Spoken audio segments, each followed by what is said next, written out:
Gracia y paz, hermanos. Le agradecemos al Señor poder estar reunidos alrededor de su presencia. Reciban un cordial saludo de los hermanos en Colombia. Hace poco estuvimos visitando las iglesias en la costa y por donde íbamos pues nos pedían que enviáramos un abrazo fraternal a nuestros hermanos en Chile, aunque muchos de pronto no nos conozcamos físicamente. Somos uno, ¿no? ¿Cierto? Ya estemos en Colombia, en Chile, en Perú, en la luna, somos uno, ¿cierto? Y a donde estemos, somos el testimonio de Dios. Y procuramos ser la imagen de Dios, donde quiera que nosotros estemos, hermano. Amén. Vamos a empezar a compartir algo que ya los hermanos conocen. Muchas veces cuando nos visitamos, lo que hacemos es confirmar la fe de los hermanos sobre aquellas cosas en las cuales ya han sido instruidos. Vamos a colocar unas bases de algo que necesitamos, porque en la carga que tenemos vamos a compartir algo acerca del principio y el fin. Entonces vamos a colocar primero unas bases relacionadas con qué es la iglesia. Ustedes ya deben conocer el tema, lo manejan muy bien, ¿cierto? Cuando alguien les pregunta qué es la iglesia, ya los hermanos, como dicen en Colombia, están duchos, o sea que ya saben, ¿sí?, explicar bien claramente por las escrituras qué es la iglesia. Y al mismo tiempo vamos a mirar uno de los propósitos de la iglesia. Ahorita los hermanos oraban, el Señor Jesús fue tentado y en una de las tentaciones a Él se le pidió que convirtiera las piedras en pan. Y Él ha dicho esto: no solo de pan vivirá el hombre, sino de ¿qué? Toda palabra que sale de la boca de Dios. ¿Cuál es el hombre que vive de toda palabra que sale de la boca de Dios? La iglesia. El mundo no puede vivir de lo que sale de la boca de Dios porque ni le conoce. Nosotros somos los que vivimos de lo que sale de la boca de Dios. Ese es el alimento para la iglesia. Sus palabras son espíritu y son vida. Y eso es lo que nosotros necesitamos. Nosotros necesitamos alimentarnos con sus palabras. Sus palabras son espíritu y sus palabras son vida. Y nosotros necesitamos espíritu y vida, ¿cierto? Entonces nosotros necesitamos todo lo que sale de su boca. En las escrituras sagradas nosotros vemos la revelación que Dios da acerca de sí mismo. Y es una revelación acerca de su Hijo. Cuando tú empiezas a considerar Génesis, en Génesis vemos la obra de Dios, la obra de Cristo perfecta en capítulo 1, que termina en Génesis 2, 3, 4, 5. Cuando tú miras toda la escritura es la obra de Cristo, porque Cristo es tan rico que no se podía resumir en un capítulo, en 2 capítulos, 3 capítulos. Se necesitó toda la Biblia para que Dios diera testimonio acerca de su Hijo. Qué precioso el Señor, ¿cierto? Cristo es inagotable, hermanos. Juan 17:3 dice: esta es la vida eterna, que te conozcan a ti, el único Dios verdadero, y a quién más, a Jesucristo que has enviado, ¿cierto? Pues para eso tendremos una eternidad, para conocer a Dios, porque Él es inconmensurable, hermanos. Tendremos la eternidad para conocer al que nunca terminaremos de conocer, ¿cierto? Y hay veces nos mofamos de que conocemos a Dios. La escritura nos dice que en parte conocemos y en parte profetizamos, ¿cierto? Nunca terminaremos de conocer a Dios. Y Dios nos dio la eternidad para eso, para conocerle.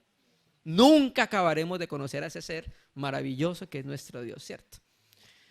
Entonces vamos a compartir algo acerca de la palabra del Señor, que ya los hermanos conocen. Vamos a confirmar la fe. Vamos a ir a 1 Corintios 15, 45. Vamos a colocar las bases para más adelante. Estas son las bases del principio, para más adelante poder hablar algo acerca del fin. 1 Corintios 15, cuando nosotros empezamos a examinarla, nosotros vemos que Pablo está respondiendo a preguntas y problemas que había en la iglesia en los Corintios, ¿cierto? Por ejemplo, creo que el 7 dice: en cuanto a lo que me escribiste, bueno le fuera al hombre, ¿cierto? Entonces Pablo está empezando a dar respuesta. Se tratan más o menos 8 o 9 problemas en toda la carta a los Corintios. Y el último problema a tratar lo tiene 1 Corintios 15, o el penúltimo problema, porque el último problema lo tiene el capítulo 16. El Pablo empieza a responder en relación con la ofrenda que se hacía para los santos. Entonces, el penúltimo problema es la resurrección. Pablo escribe un largo epistolario por el Espíritu, dando respuesta a una herejía que se estaba introduciendo en medio de los corintios, que era ¿qué? Que no había resurrección. Y cuando tú empiezas a examinar la Escritura, eso suena a saduceos, ¿sí?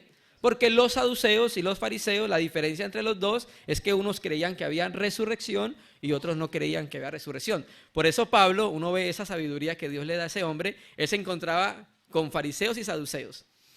Entonces, cuando él percibió que había saduceos, dice, por causa de la resurrección de los muertos soy juzgado. Y entonces ya no hay disensión en contra de Pablo, sino disensión entre ellos. Porque los saduceos que creen que hay resurrección, se levantaron en contra de los fariseos, ¿sí? ¿Cómo? Si un espíritu le ha hablado. Entonces Pablo tiene esa sabiduría que Dios le dio. Entonces, hasta que llegamos, el 1 Corintios 15:1 empieza a hablar de lo primero, que es el Evangelio de Cristo. Y el Evangelio de Cristo es presentar a Jesucristo y a este crucificado. Mira, hermano, nosotros, al menos en el caso nuestro, hemos visto en Colombia y en muchas otras partes del mundo, que hay algo que se llama la oración de fe, ¿cierto? Para acercar a las personas a salvación. Pero, hermano, si no hay arrepentimiento en la oración de fe, no hay salvación. Póngale cuidado a lo que estamos diciendo. El Señor Jesucristo apareció y ¿qué dijo? Bautista primero, levita, el primo de Jesús. Arrepiéntanse porque el reino de los cielos se ha acercado. El Señor Jesús apareció y dijo, arrepiéntanse porque ya está el reino de Dios. Pedro se levantó en Hechos 2, ¿qué dijo? Arrepiéntanse, ¿cierto? Pablo dice, no he cesado de predicar el arrepentimiento. Entonces, la oración de fe es efectiva, pero cuando hay arrepentimiento. Porque Dios no viene a vivir en un corazón no arrepentido, ¿sí? Se puede repetir mentalmente, pero si no hay un corazón arrepentido, no sucedió nada. Es como cuando una persona se va a bautizar y no sabe qué es el bautizo. Allá se fue a mojar. Fue a bañarse allá un rato a la piscina o al río. Nosotros debemos entender y conocer qué es lo que hacemos, hermano. ¿Okay? Entonces empieza a hablar de que primeramente lo que él ha enseñado, ¿qué es lo primero que se ha enseñado? ¿Qué es lo primero que hay en el tabernáculo de reunión? De adentro hacia afuera, el arca del pacto. ¿Sí? Jesucristo y este crucificado. Entonces eso es lo primero que se coloca como base, ¿sí? A las personas, el fundamento, Cristo y este crucificado. Hasta que llega al versículo 12, donde empieza a tratar el problema de la resurrección. Y entre las muchas cosas que le dice, empieza a enseñarnos cómo puede ser el cuerpo resucitado. Y empieza a colocarnos un ejemplo que al menos en nuestro país lo conocemos, que nos colocan un experimento donde colocamos una semilla y la semilla empieza a germinar. Entonces vemos cómo le cambia el cuerpo. De ser una semilla pasa a ser una planta o pasa a ser un árbol. Pablo empieza a utilizar esa imagen para que los hermanos en Corintios entiendan. Entonces llegamos al versículo 45, donde entonces vamos a hablar un poco qué es la iglesia y vamos a hablar un poco en parte el propósito de la iglesia. Vamos a colocar la base para algo primero, porque Dios mediante de pronto después vamos a mirar algo final. Así también está escrito. Bueno, una de las particularidades de los apóstoles y los profetas del Nuevo Testamento es que ellos siempre se basaban en lo que estaba escrito. Cuando tú buscas las escrituras, sin interpretación, solo leyéndola, vas a encontrar más de 100 veces la frase, así está escrito. Por ejemplo, tú empiezas a leer Mateo y Mateo empieza a decir, para que se cumpliese lo dicho por el profeta. Así está escrito. Entonces el ministerio del Nuevo Testamento tiene su base en el Antiguo Testamento. Y el testimonio que nosotros demos como iglesia siempre tiene que ser un testimonio de así está escrito. Ese es el testimonio que tiene que dar la iglesia, ¿sí? Aunque nosotros siempre vamos a decir esto, es necesario que nosotros conozcamos las doctrinas, ¿cierto? Pero estoy de acuerdo con lo que decía Spar. Hay que ir más allá de las letras, ¿sí? Hay que ir más allá de las letras. Y como hablábamos con los hermanos en estos días en la reunión, cuando hay un conocimiento meramente natural, teológico en mi cabeza, los hermanos se dan cuenta que tengo la cabeza grande y los pies chiquitos. ¿Sí? Los hermanos se dan cuenta porque tienen el Espíritu de Dios y perciben si hay una realidad de Cristo en nuestra vida o si no es información solamente en medio de nosotros, hermano. El Espíritu de nosotros está vivo y está funcionando y nos está dando testimonio a todos nosotros. Entonces, lo más importante es la vida de Dios en medio de nosotros. ¿Necesitamos conocer su palabra? Claro que sí, pero necesitamos que su palabra sea una vida en nosotros. ¿Sí me entiendes? Una vida palpable. ¿Sabe qué dice Juan? Lo que hemos visto y lo que hemos oído. Primera de Juan 1:1. Lo que palparon nuestras manos. ¿Sí me entiendes? Esa realidad que Juan y los apóstoles, el colegio de los apóstoles, veía en Cristo, es la misma realidad que se debe hallar en la iglesia. El mundo y la iglesia, nosotros debemos palpar la vida de resurrección de nuestro Señor Jesucristo. Cristo debe ser conocido en la iglesia. Nosotros somos responsables de representar y manifestar la vida de resurrección de nuestro amado Señor Jesucristo. ¿Cómo va a conocer el mundo que Cristo resucitó si no es en nosotros? En el mundo no va a conocer eso. El mundo sigue teniendo la naturaleza caída y muerta. Pero recuerde que nosotros somos participantes de la naturaleza divina. Y de acuerdo a esa naturaleza debe ser el fruto. ¿Cierto? Tenemos que presentarle cuentas al Señor acerca de qué hicimos con su vida. Entonces, así también está escrito: fue hecho el primer hombre, Adán, alma viviente. ¿Dónde está escrito? Génesis 2:7, cuando nos muestra, en este caso es Adán, que está contando la historia de cómo Dios lo formó del polvo de la tierra. Entonces, Pablo se está yendo a la creación, a Génesis, y empieza a decir: así también está escrito, fue hecho el primer hombre, Adán, alma viviente. Adán se llama Adán porque fue tomado de la Adama, es la tierra roja, y por eso se llama él Adán, ¿sí? Hombre. Entonces, Adán, cuando fue formado, ¿qué era? Un alma viviente. Esa era la particularidad de Adán cuando fue creado. El postrer Adán, espíritu vivificante.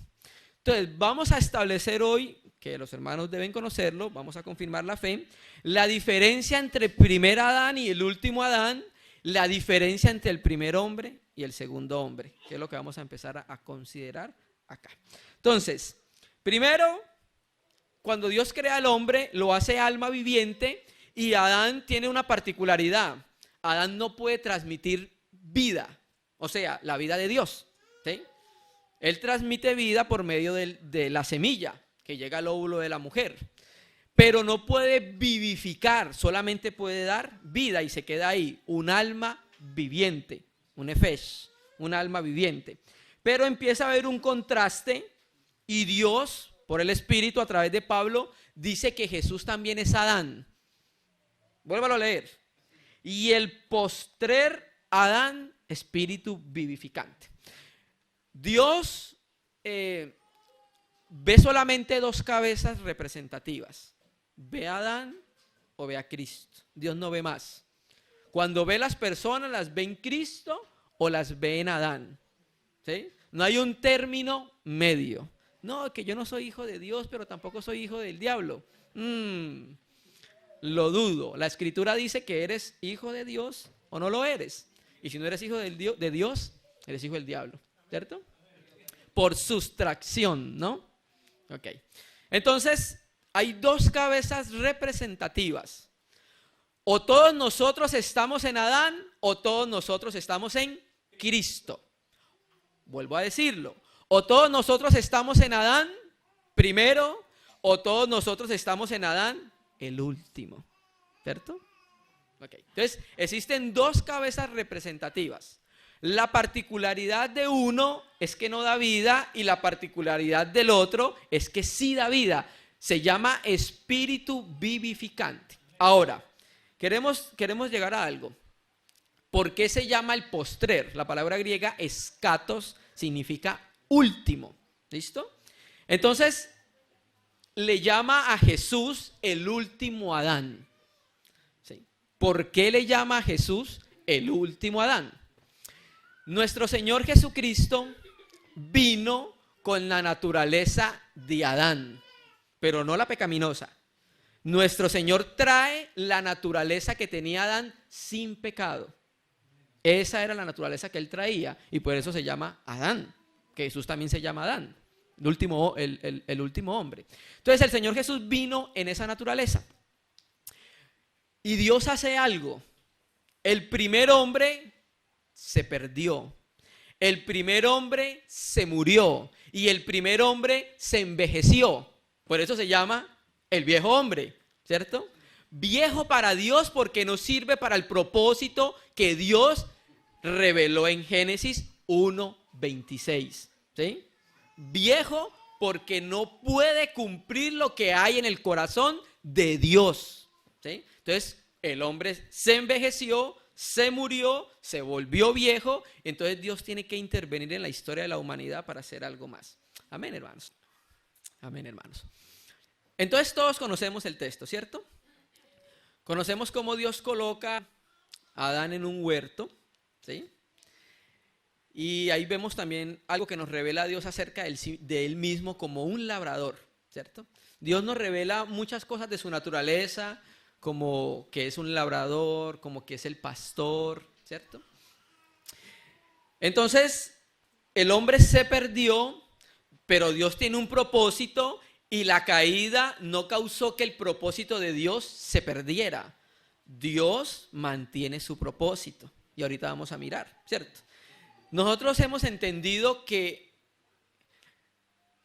Dios, el propósito de Dios no es salvar al hombre.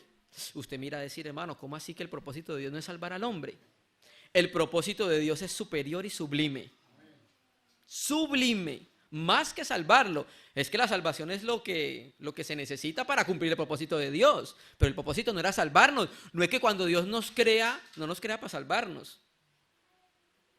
En ningún momento en la Escritura dice que Dios nos crea para salvarnos, porque nosotros no estábamos muertos y nosotros no estábamos perdidos.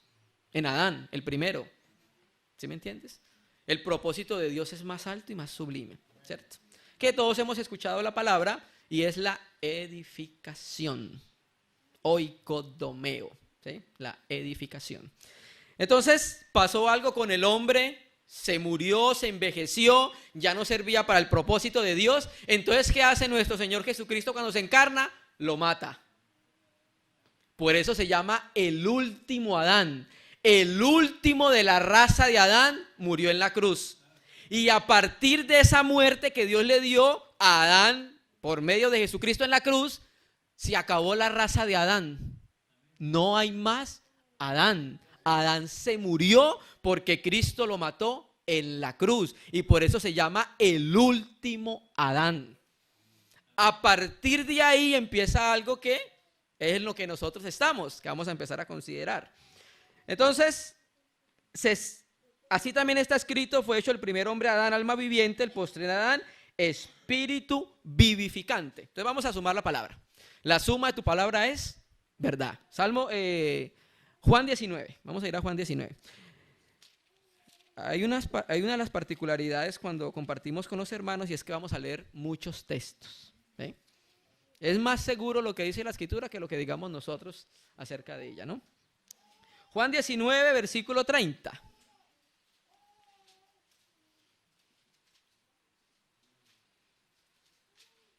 Juan 19, versículo 30. Entonces se llama el último Adán porque Cristo le dio muerte. Vamos a leer el texto. Cuando Jesús hubo tomado el vinagre, dijo, consumado es.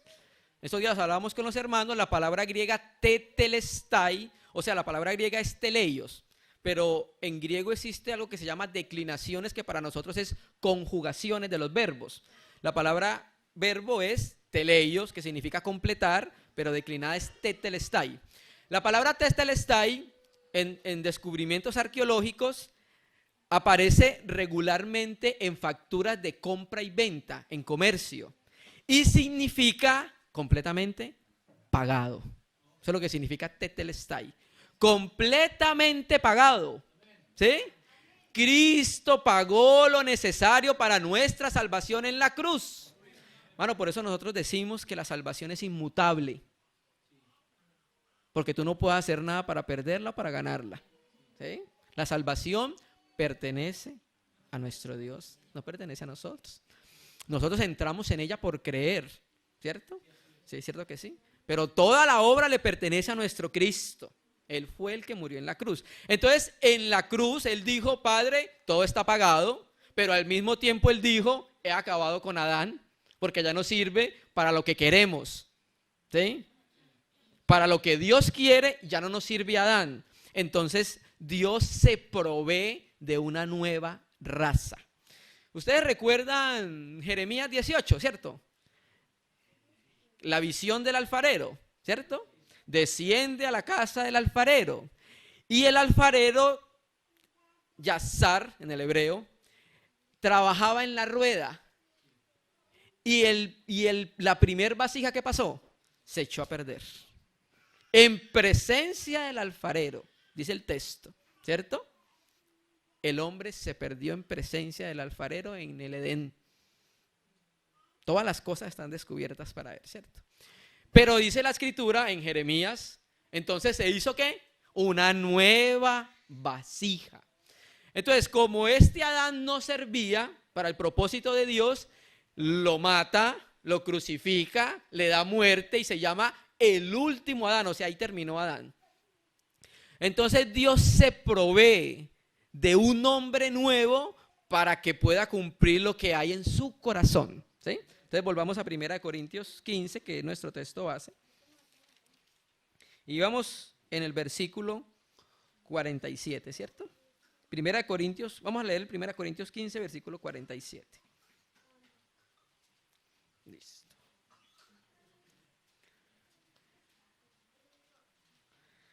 Listo. Entonces, leímos el 45, así también está escrito, fue hecho el primer hombre a dar un alma viviente, el postrer Adán espíritu vivificante.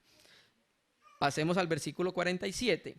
El primer hombre es de la tierra. La Biblia textual dice sacado, ¿sí? El primer hombre es tomado de la dama, sacado de la tierra, terrenal. El segundo hombre, mire que cambió el lenguaje. Antes utilizó primero y último.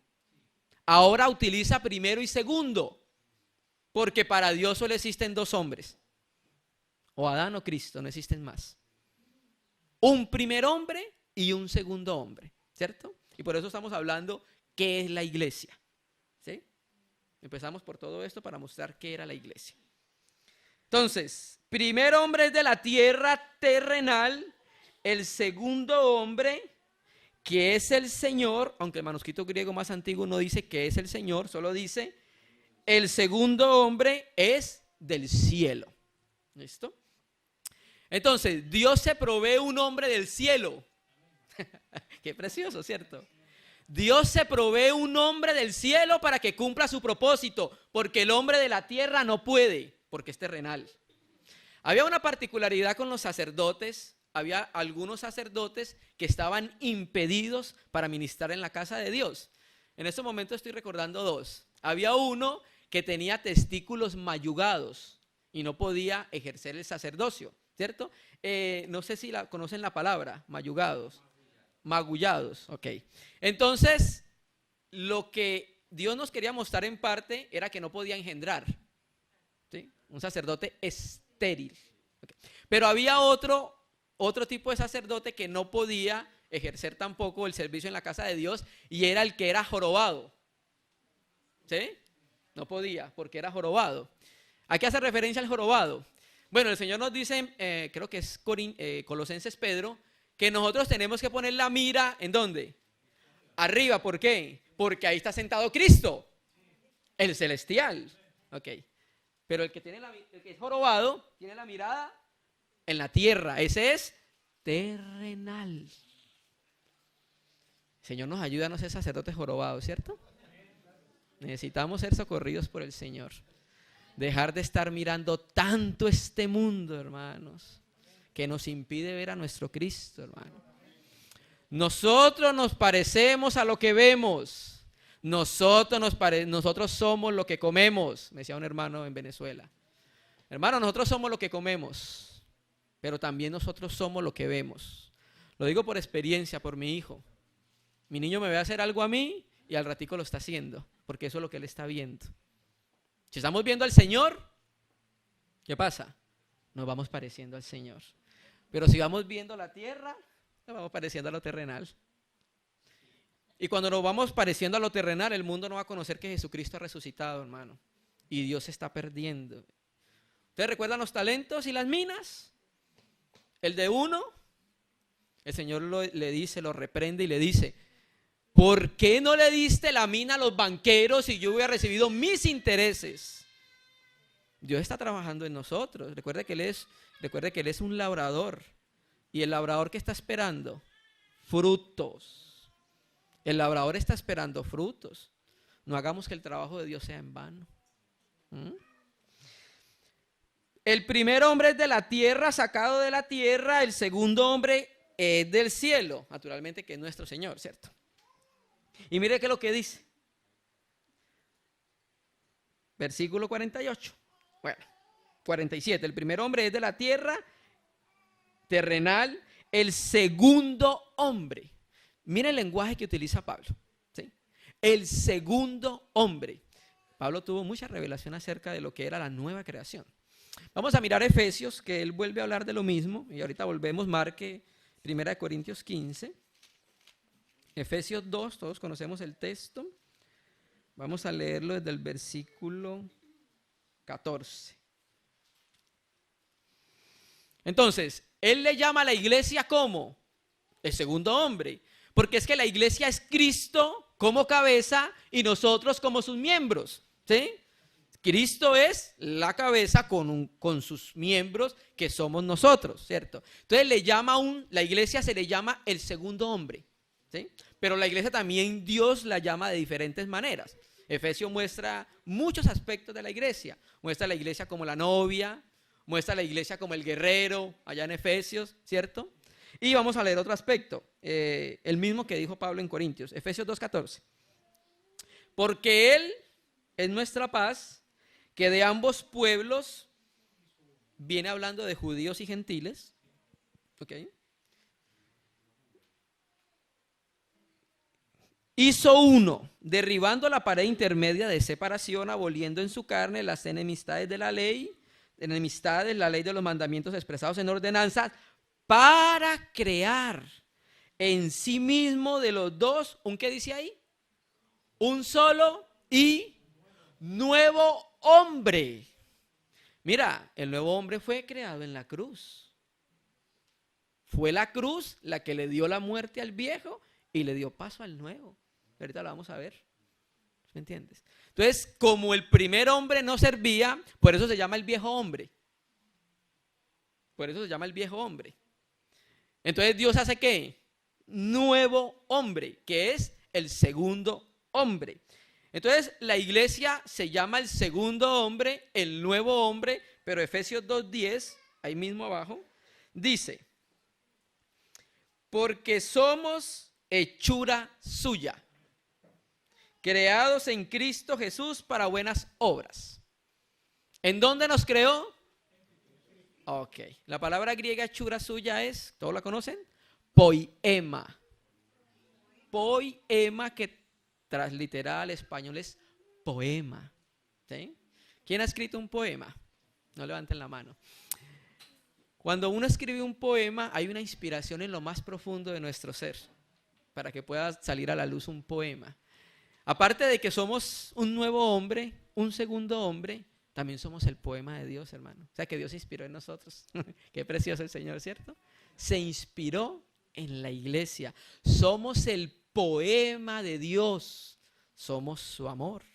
Cuando tú lees Cantar de los Cantares, vas a entender ese lenguaje y ese amor que tiene Dios por nosotros, hermano. Qué precioso. Entonces nosotros somos el poema de Dios. Entonces somos el segundo hombre, un nuevo hombre, somos el poema de Dios, pero ahí mismo el versículo 15.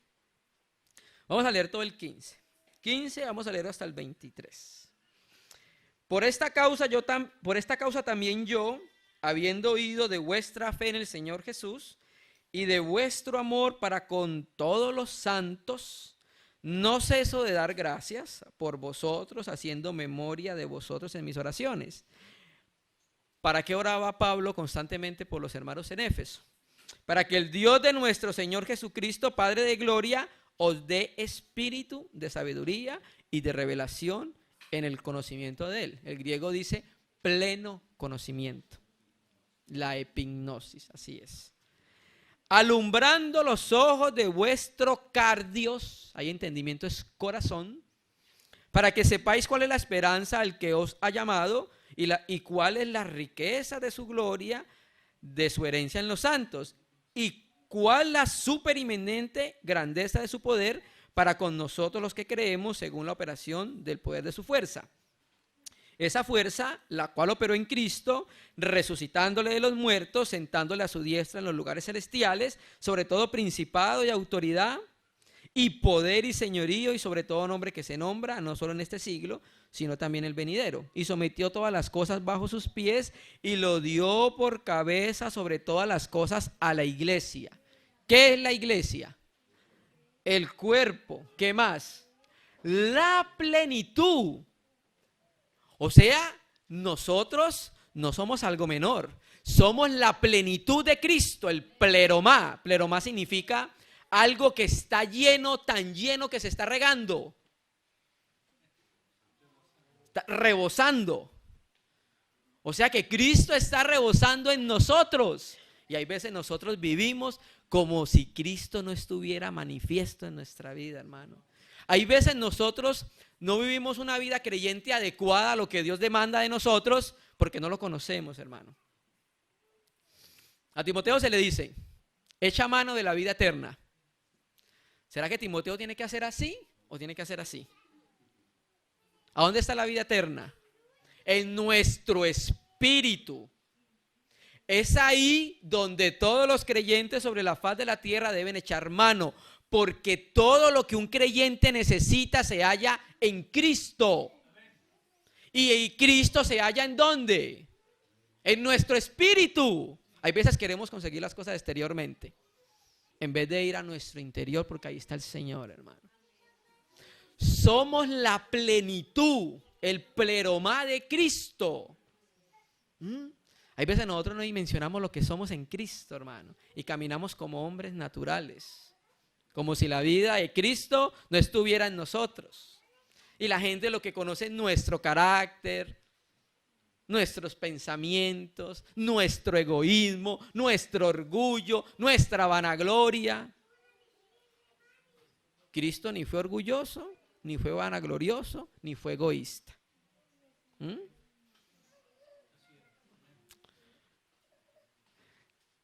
La cual es su cuerpo, la plenitud de aquel que todo lo llena en todo. ¿Cierto que sí? Entonces, ya estuvimos mirando cómo Dios acaba el último hombre, le da paso a un segundo hombre, que es el nuevo hombre, que es el poema de Dios, que es la plenitud de Dios, porque tiene un propósito con ese hombre, ¿sí? Y está revelado en Génesis 1:26. Vamos allá. Sé que todas estas cosas las conocen, pero vamos a repasarlas, ¿no? Génesis 1, versículo 26.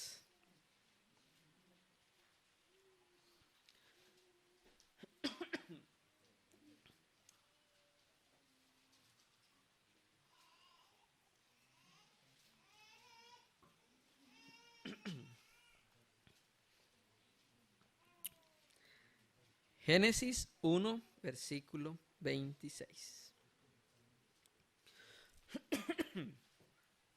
Amén, hermano, ¿lo tenemos? Amén. Entonces dijo Elohim, Dios, ¿qué dijo? Hagamos. Aquí nosotros estamos viendo el propósito de la economía de Dios. Dios está haciendo y está involucrada toda la deidad. Ese hagamos está involucrado el Padre, en ese hagamos está involucrado el Hijo y en ese hagamos está involucrado el Espíritu. Un trabajo en conjunto de la divinidad para hacer al hombre. El Señor Jesús, ¿qué ha dicho? Mi Padre y yo hasta hoy. Y sí tiene trabajo, ¿cierto? ¿Cierto que sí? Sí tiene trabajo, ¿no? Hasta hoy trabajamos. Entonces los judíos lo iban a apedrear, porque para los judíos era una blasfemia decir que Dios está trabajando. Si Dios descansó el séptimo día. Descansó de la creación, sí.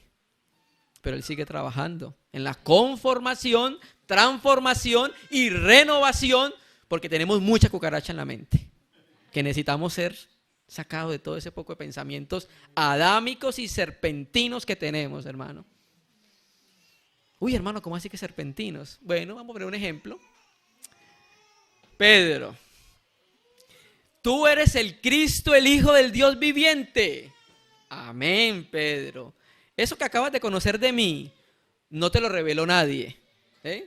Porque los judíos decían, ¿qué decían de Jesús? Ese es hijo de Belcebú, decían unos, ¿cierto? Luego otros decían, no, Jesús, ese no es el hijo de María, de José, no son sus hermanos no son sus hermanos Jacobo, José, Simón, ¿cierto? Otros decían, ese no es profeta, ¿sí? Elías o Jeremías, ¿cierto? Pero Pedro lo que supo, no lo supo por nadie, porque ninguno de ellos sabía quién era Jesús. Entonces Pedro, por revelación del Padre, tú eres el Cristo, el Hijo del Dios viviente. Listo, amén. Pero si tú lees unos 5 versículos después, ¿cómo llama el Señor Jesús a Pedro? Apártate de mí, Satanás. ¿Ah? ¿Cierto? ¿Qué era eso lo que tenía Pedro? Pensamientos serpentinos. Ay, Señor, ¿cómo vas a sufrir, Señor? No te acontezca eso, Señor. Hay una secta hoy en nuestro medio que se llama Pare de Sufrir. No, siga sufriendo. Siga sufriendo por causa del testimonio del Señor. El Señor ha dicho en 1 Pedro 4:1, puesto que Cristo padeció en la carne, ¿qué dice? Armaos del mismo pensamiento. Entonces ese evangelio que se predica hoy, que no te duele nada, que va a ser próspero, que no te puede doler ni el pelo, entonces, hermano, es un evangelio serpentino. No es ni siquiera un evangelio, son pensamientos acerca de la palabra completamente contrarios al propósito de Dios. ¿Sí me entiende? Entonces, por eso cuando hablo de cucarachas y pensamientos serpentinos, ese pensamiento que tenía Pedro, si nosotros lo escuchamos, no era malo, porque estaba procurando un bien para Cristo. ¿Cuál era el bien? Que no muriera. ¿Sí? Pero hay veces lo que es bueno en nosotros es abominable a los ojos de Dios. ¿Qué comió Adán? Del árbol del conocimiento del bien y del mal. Nosotros, si seguimos considerando hoy cosas buenas y malas, seguimos tomando del árbol del conocimiento del bien y del mal. Esto es bueno, esto es malo, esto es bueno, esto es malo. Nosotros ya no tenemos que considerar qué es bueno y qué es malo. Vamos a considerar más bien lo que nos revela la Escritura por Pablo. Todo me es lícito, ¿cierto? Mas no todo conviene. ¿Por qué? Porque 1 Corintios 10:23, todo me es lícito, mas no todo edifica. ¿Qué es lo que está buscando Dios? Génesis 2. Y le hizo una ayuda idónea, o sea, le edificó. Dios lo que busca es la edificación de la iglesia, un conocimiento claro de su Señor, una expresión nítida de la vida de Cristo, un consagrarse de la iglesia, un vivir por la iglesia, un sufrir y un negamiento por la iglesia, ¿cierto? Entonces, lo que se busca es la edificación de la casa de Dios. Entonces, nosotros como creyentes, ¿será que esto es bueno? A veces me acercan algunos hermanos y me dicen, hermano, ¿será que es bueno esto o es malo? Y la respuesta es, ¿edifica o no edifica? Porque eso es lo que está buscando el Padre. Hagamos la edificación, ¿cierto? Eso es lo que también debemos buscar nosotros. ¿Eso me edifica? ¿En qué me edifica la final de la Champions League? A ver. Bueno, por decir así. me aporta para mi vida como creyente, voy a conocer más a Cristo. Entonces nosotros tenemos que empezar a juzgar las cosas que edifican y que no edifican, hermano. ¿Qué nos aporta en el crecimiento y la maduración y la perfección de Cristo en nuestra vida? ¿Sí? ¿Qué nos aporta a nosotros? Hagamos al hombre a nuestra imagen, conforme nuestra semejanza. ¿Para qué? Para que gobierne, señoree sobre los peces del mar, las aves de los cielos, las bestias y en toda la tierra y en todo animal que se arrastra sobre la tierra. Entonces, el hombre fue creado ¿para qué? Para representar a Dios, para que gobernara ¿sobre qué? Sobre las aguas, sobre la tierra y sobre los cielos. ¿Sí? No vamos a entrar ahorita en eso, después entramos qué significa estos aspectos espirituales, pero efectivamente Dios coloca al hombre para que lo represente, para que el hombre se parezca a Dios, ¿sí?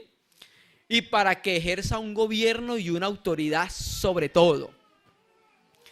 En esa batalla que tuvo Adán con el maligno, conocemos que Adán perdió la batalla, y ustedes recuerdan cuando el Señor es tentado por el diablo, y creo que Lucas es la que lo dice más claro: si tú te arrodillas, le mostró los reinos del mundo. En ese momento Babilonia, en ese momento Persia, los romanos, los egipcios.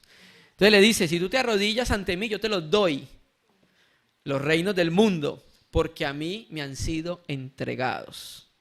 O sea, Adán, cuando pierde su batalla con el diablo, le entrega lo que Dios le dio a él, gobierno sobre todo. Pero aleluya, que el Señor dice en Apocalipsis: los reinos del mundo han venido a ser de nuestro Señor y de su Cristo. Aleluya. Eso no se va a quedar así. Bendito sea el Señor, ¿cierto? Entonces el hombre va a ser creado y hay un hagamos de Dios, un trabajar en nuestra vida con cada uno de los santos sobre la faz de la tierra, porque eso no es para nosotros. Todos los hermanos sobre la faz de la tierra necesitamos un trabajo arduo, hermano. Ustedes saben que la menorá, el candelero o el candelabro, tiene una particularidad a diferencia de los demás utensilios del tabernáculo, y es que era de oro puro, ¿sí? Y la particularidad es que el candelero se forja a martillo, ¿sí?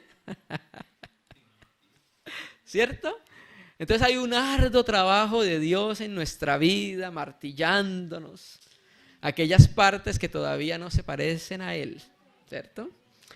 Hagamos al hombre a nuestra imagen, conforme a nuestra semejanza, y señoree en los peces del mar, en las aves de los cielos, en las bestias, en toda la tierra y en todo animal que se arrastra sobre la tierra. Ya sabemos que animal que se arrastra sobre la tierra, serpiente, diablo.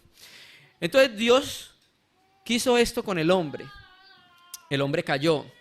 ¿Con quién consigue Dios eso? Con la iglesia. Porque Dios empieza a trabajar desde la naturaleza divina y desde ahí empieza a forjar al hombre para que el hombre se parezca a Él. Ese trabajo de hagamos no es con el mundo, porque el mundo se cayó. Recuerda que el hombre se envejeció y ese hombre está viejo. Necesitamos ser colocados en Cristo, el segundo hombre, para que en Cristo el Padre empiece a trabajar con el Hijo y por el Espíritu, para ese configurar y esa conformación. Volvamos a 1 Corintios 15, 48, ya vamos terminando, hermanos. Nos quedamos en el 48.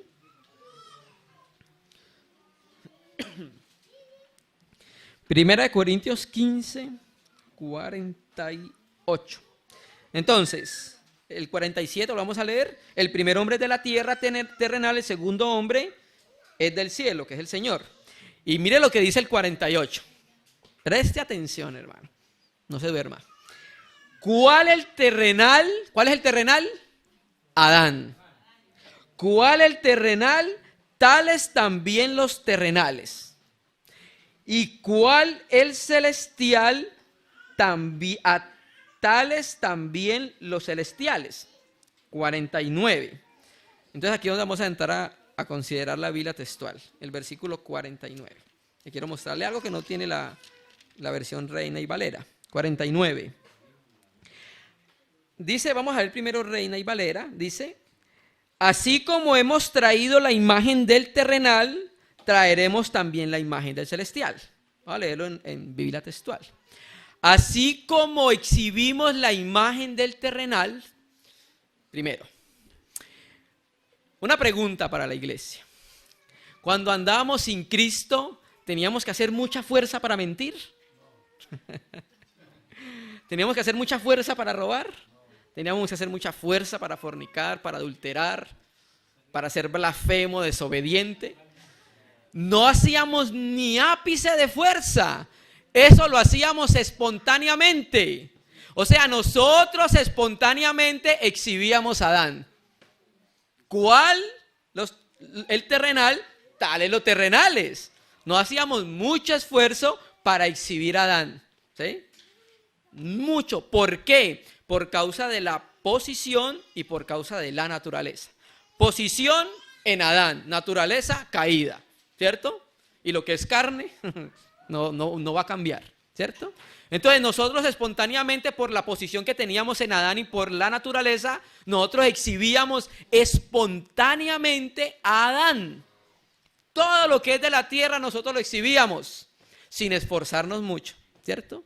Nosotros no teníamos que, voy a ser desobediente, no. Nosotros no teníamos que hacer mucha fuerza para ser desobediente. Era desobediente por naturaleza y espontáneamente tú exhibías la desobediencia, ¿cierto? Pero sigue diciendo el texto.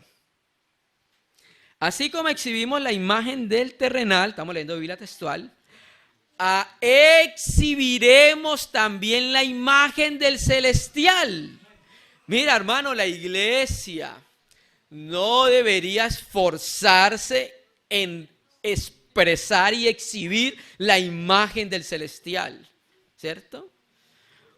Vamos a medir lo que estamos diciendo. A Pablo se le dice, esfuérzate en la gracia que es en Cristo Jesús, ¿cierto? Entonces la iglesia, por causa de la posición y la naturaleza, ¿cuál es la posición? En Cristo. La iglesia está en Cristo. Y por causa de la naturaleza, ¿cuál? Participantes de la naturaleza divina, nosotros espontáneamente deberíamos expresar la imagen de Cristo.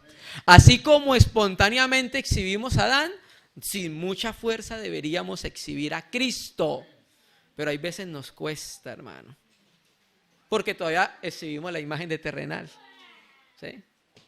Todavía exhibimos la imagen de terrenal, hermano, y una de las cosas por la cual nosotros vamos a ser juzgados en el tribunal de Cristo cuando nos presentemos ante el trono de gloria. ¿Qué hiciste con la vida que yo te di? No es solamente que nos van a juzgar a los creyentes por pecados muy pecaminosos.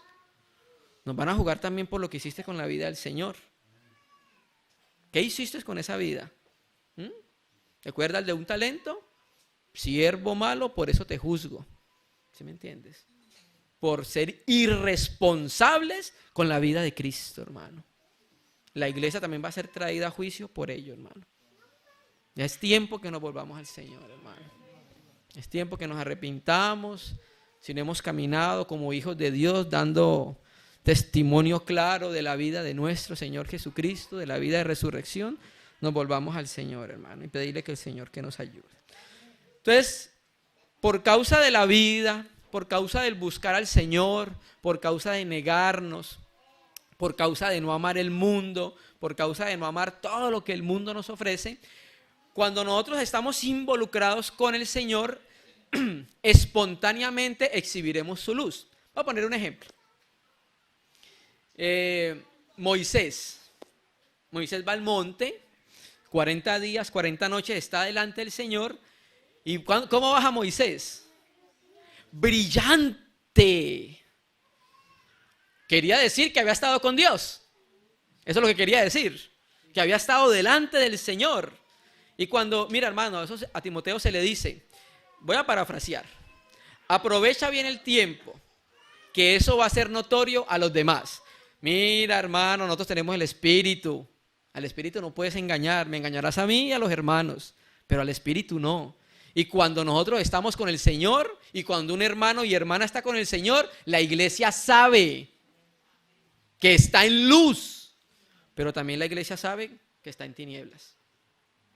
Tenemos el Espíritu de Dios y da testimonio de todas estas cosas, ¿cierto? Entonces, Moisés espontáneamente reflejó la luz. Él no se esforzó, quiero alumbrar, ¿qué hago para alumbrar? No. Estuvo en la presencia del Señor y por causa de eso, espontáneamente bajó del monte. ¿Y cómo bajó? Brillaba, ¿cierto? Ni maquillaje. ¿Cierto, hermanos? Qué preciosa la palabra del Señor. Que el Señor nos ayude, ¿no? Y ya vamos terminando, hermanos. Entonces, debemos exhibir la imagen del terrenal. Entonces, vamos a Génesis, ya para terminar, Génesis 5. ¿Por qué Dios necesita entonces esa expresión? Génesis 5, vamos a leer el versículo 1, pero vamos a leer la parte B, que es en donde en realidad comienza la perícopa. El 1 comienza así: este es el libro de las generaciones de Adán, pero eso está relacionado con lo que se dijo en el capítulo 2, versículo 4 en adelante. Y el texto realmente, el 1 comienza: el día en que creó Dios al hombre, a semejanza de Dios lo hizo. Varón y hembra los creó y los bendijo y llamó el nombre de ellos ¿cómo? O sea que los dos se llamaban Adán. Esa es la unidad que hay en Dios, la reflejó con el hombre. Comunión. El día en que fueron creados, preste atención. Y vivió Adán 130 años y engendró un hijo a su imagen, conforme a su semejanza, y lo llamó ¿cómo?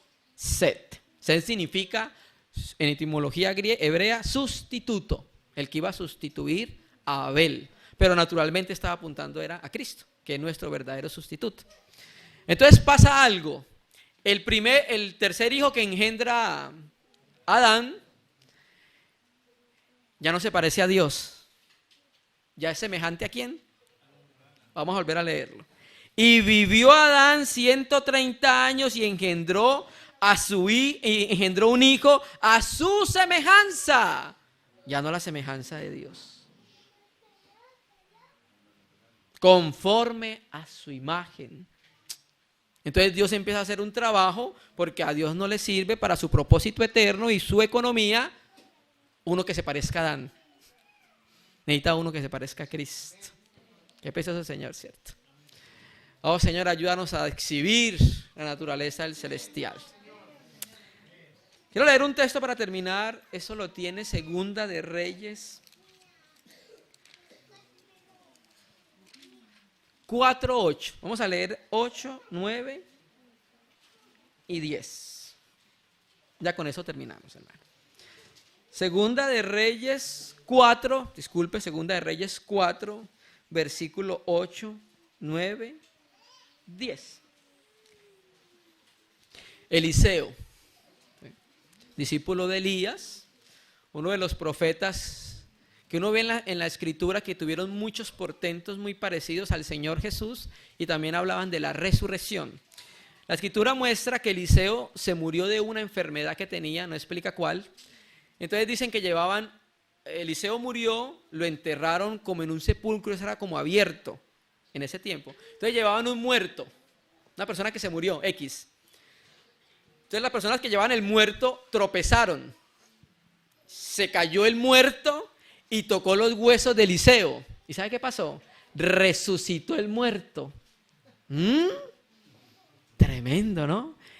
Estaba hablando de la resurrección de Cristo, que aunque estés muerto, vivirá. Hay que tocarlo a él, ¿no? Este hombre, llega al versículo 8. Aconteció también que un día pasaba Eliseo por Sunem, y allí había una mujer importante que le invitaba insistentemente a que comiese, y cuando él pasaba por allí, venía a la casa de ella a comer. Y ella dijo a su marido, preste atención, hermanos. He aquí ahora, yo entiendo que este que siempre pasa por nuestra casa, ¿es qué? Un varón santo de Dios. ¿Qué es eso, hermano? Traer la imagen del celestial. Ella veía pasar a Eliseo y sabía que ese hombre reflejaba algo diferente. Y le dice a su esposo, yo creo que ese que viene por acá es un santo hombre de Dios, hermano. Sin palabras, porque estaba exhibiendo espontáneamente, ¿cierto? Dejando que Dios trabaje en nuestra vida, espontáneamente se estaba exhibiendo al celestial. Incluso el mundo inconverso se va a dar cuenta que ese es un santo varón de Dios o una santa varona de Dios. Tenemos que abrir nuestro corazón al Señor, hermano, ¿no? Yo te ruego que hagamos, entonces, ¿qué pasa? ¿Qué pasa cuando está la luz? ¿Qué pasa cuando está la expresión de Cristo? ¿Qué pasa cuando hay un exhibir de Cristo? Yo te ruego que hagamos un pequeño aposento de paredes y pongamos allí una cama para que descanse, mesa para que coma en una silla y candelero para que alumbre, para que cuando Él viniese a nosotros se quede en Él. Nosotros queremos todo lo de Cristo en los hermanos. Así como la mujer de Sunem vio esa luz, quería esa luz, ¿sí? Nosotros también debemos anhelar todo lo de Cristo en los hermanos, hermano. Es que decir que somos uno es fácil, pero hay que experimentar que somos uno, queriendo lo de Cristo en cada uno de nosotros, ¿cierto que sí? Recibiéndolo espontáneamente. Pero también hay que dejar entonces ese trabajo de Dios en nuestra vida, ese hagamos, debemos permitir para que el Señor lo haga y se pueda expresar, hermano. Amén. Vamos a orar al Señor, hermanos. Agradecerle al Señor.